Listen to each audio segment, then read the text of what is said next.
My name's Mark Webster. His name is Mark Baxter. We are Clobbered. The real Slim Shadies are in the house. This is the... He's been waiting to do this. I don't know how... Well, from the start, really. It's like he's brought all of his best friends to the party today. What are we talking about, We're talking sunglasses We today. are, aren't we? Well, the weather's been reasonable last... It fits. It fits. And it's just, I thought, you know...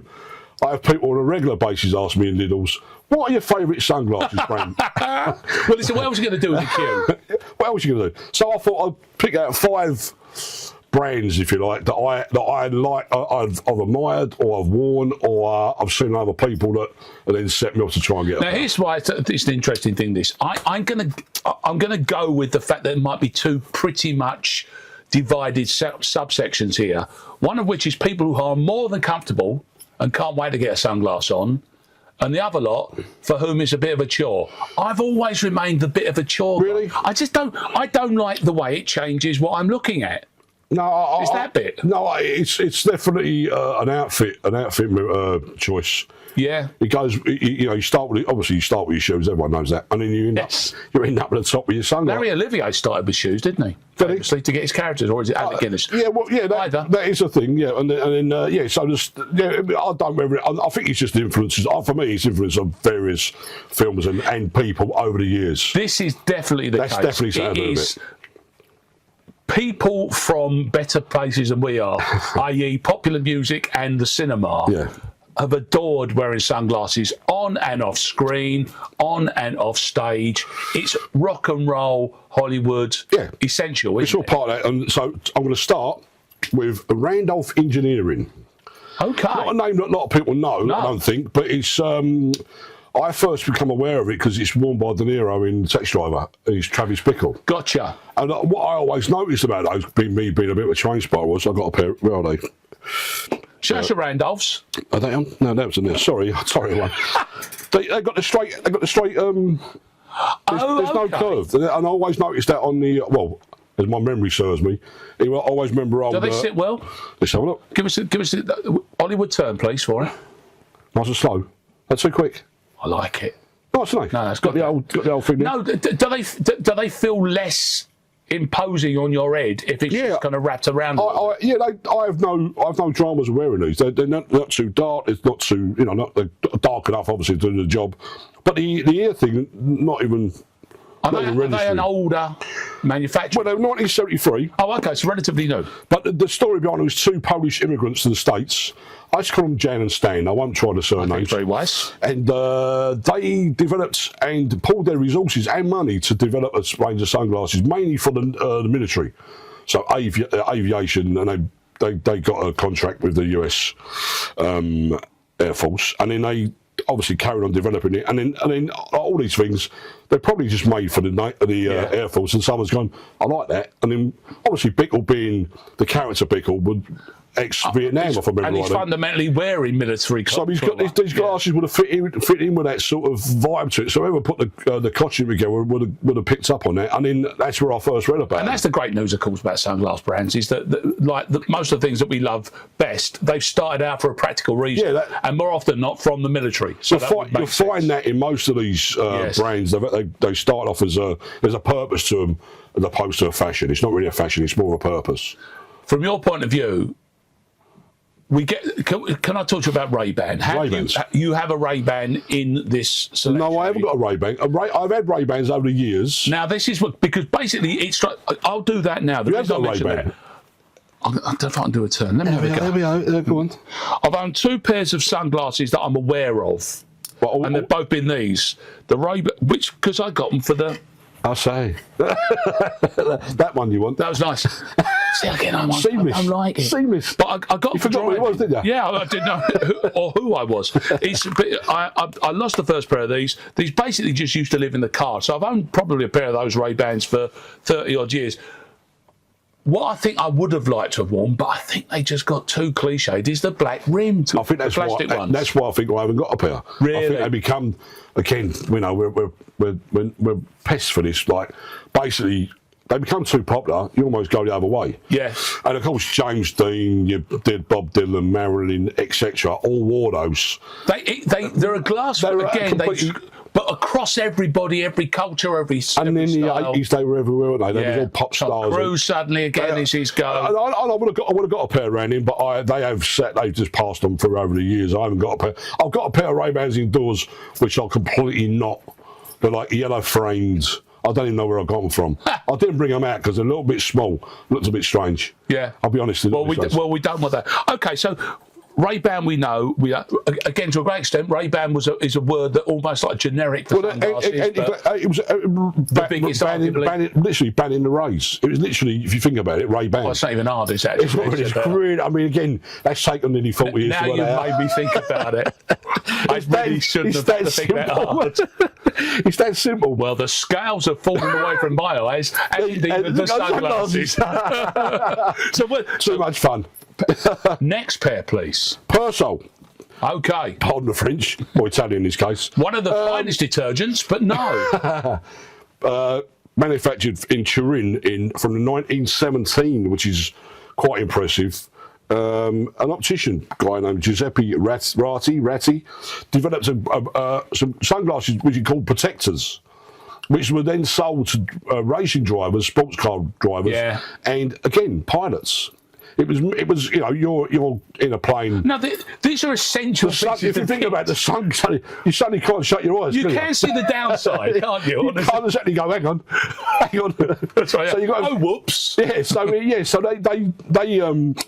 they become over the years very fashionable, and the main player there for me is Steve McQueen. Yeah, because this is the. Now that we've done RayBan, we might as well work on the fact that Persol means for the sun. Well, Persol, yeah, exactly. For the sun. It's all there. All the clothes were just sitting in it. But you know what? I know those because it's the Thomas Crown affair. Yeah, no one wore them better than me. No. I mean, I went and purchased a pair. Pretty much on the strength of that, I suppose. Pretty much left the door open of your front of your house. I thought, yeah, I nearly look like Steve McQueen. But they were very. Again, I've actually got them. They're in my bag. Oh, close. Which is clever. Yeah. But I just love that style. And also, what I like about the fact is, again, we talked about there's practicalities there, as you say. They're very old. They're built like that as well. 1917, yeah. But they turn up in 1962 on Rodeo Drive. Right. Now, of course, and I don't know why they just don't call it Rodeo Drive, because that's what they say a rodeo is. But it's Rodeo, I think, because they got to fancy it up for Beverly Hills. But there's no two ways about it. In those days, you know, there was no online. You couldn't get them mailed to you. No. You went to Rodeo Drive to pick these up. Absolutely fantastic. There's the elitist levels. Absolutely. But they look like luxury goods, and they're treated like luxury goods. The next one is Polaroid, which I remember being a big brand in the 70s. I don't know what that is. I've got no idea whether it was a thing in my area, but Polaroid. So obviously it is part of the Polaroid camera company. It's a division of that, and someone's developed. What we got here? Again, aviation in mind. It was I mean, because they're manufacturing glass, aren't they? That's their skill set. It's to try, obviously, anti-glare. Yeah. So, and then I've got a couple of examples here, which I'm going to. Oh, you're a bit of a Polaroid guy, was you? I love a Polaroid. I still do. I bought these as a vintage pair in the Camden market. These are very 60s, almost a wrap around. Yeah. Do the turn.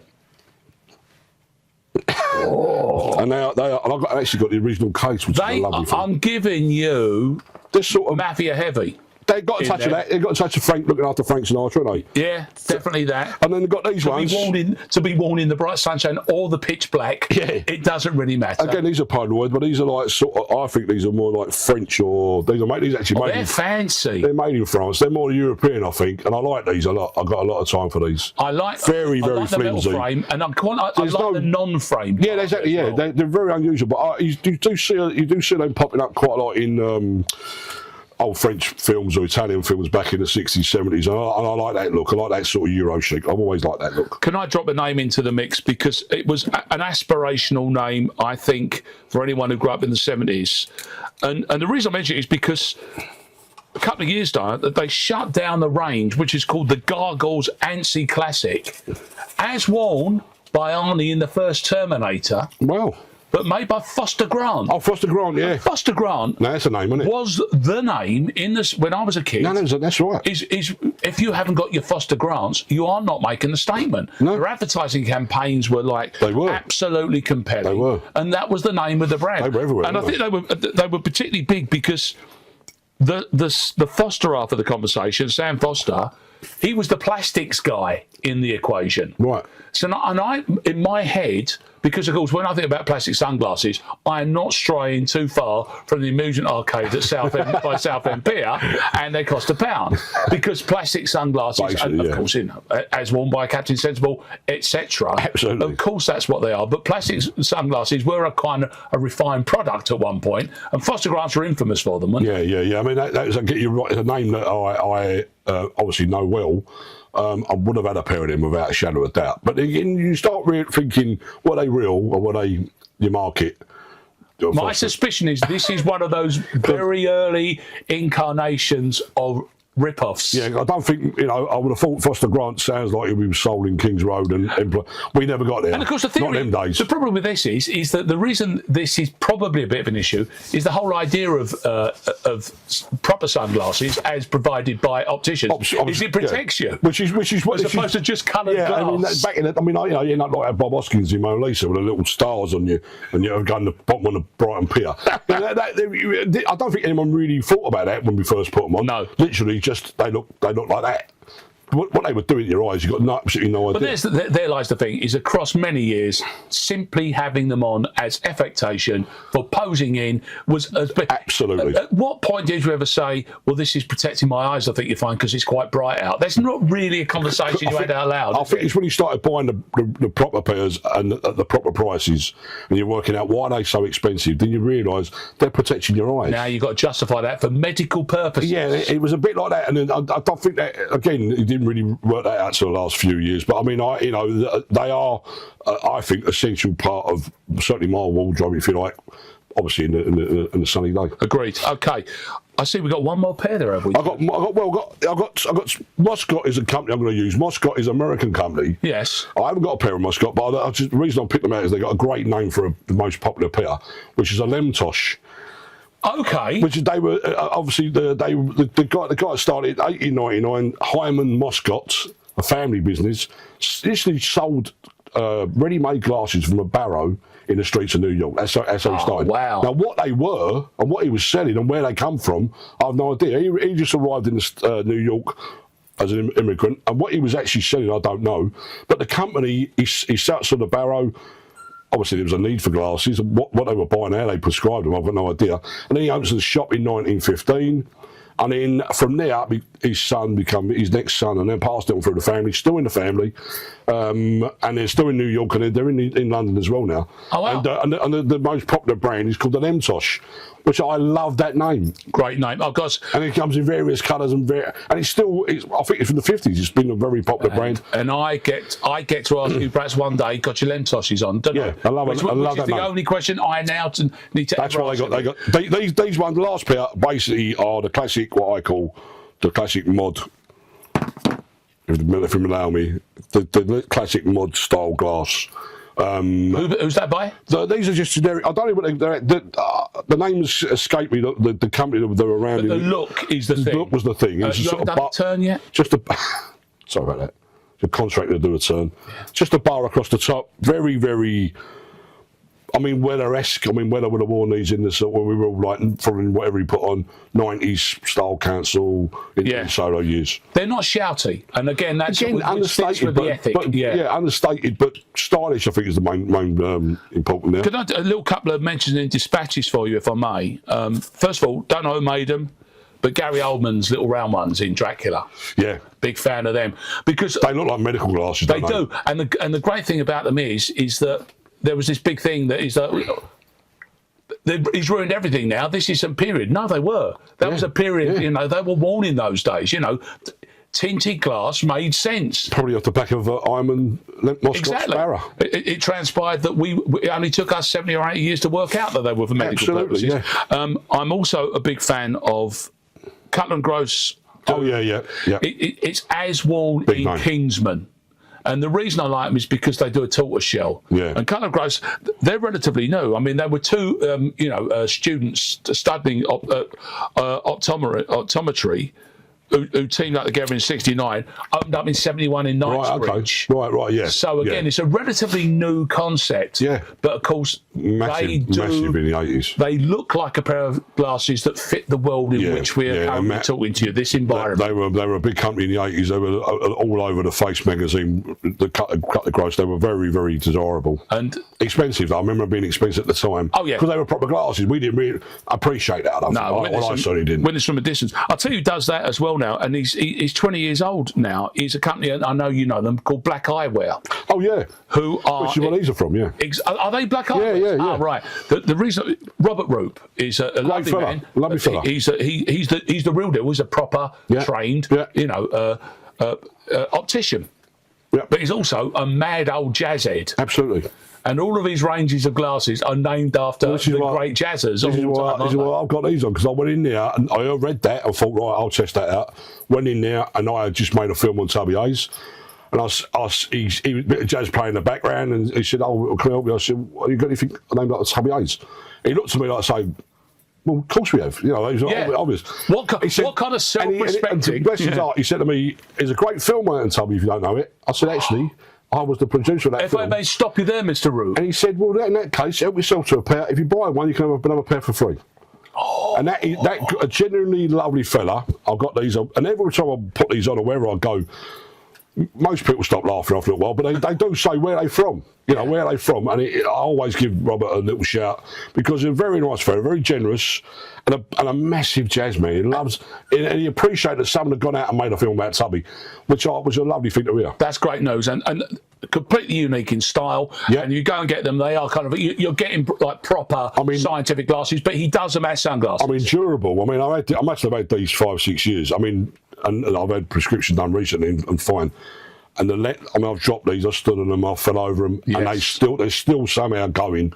Very, very good quality. This might be another good reason why I don't buy expensive sunglasses, is that famously within my family, my head's so fat that it makes the arms fall off of all of my glasses. In fact, these ones are sitting precariously as we speak, like a mountain goat on my face. Hey, look, they look all right, though. I'm hanging on in there.